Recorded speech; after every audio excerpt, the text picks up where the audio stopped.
একটা ফায়ারম্যান এখানে যেতে, তারপরে বাবা মা আমাকে ভিতরে নিয়ে গেল আর বাইকটা উঠাইলো আর ছবি তুললো। তারপরে ফায়ার ট্রাকের পিছনে নিয়ে তারপরে উপশহরে নিয়ে যায় নাই, তারপরে ব্রিজে নিয়ে গিয়েছে।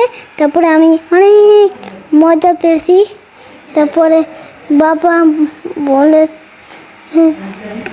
ওইখানে চলো, তারপরে গিয়েছি। তারপরে হুন্ডাতে উঠলাম, তারপরে উপশহরে গিয়ে শুইলাম একটু হুন্ডাতে, আর তারপরে উঠলাম। তারপরে বললাম নামায় যাও। তারপরে আমরা টেস্টি গেলাম। তারপরে আমি একটা ডোনাট খাইলাম। তারপরে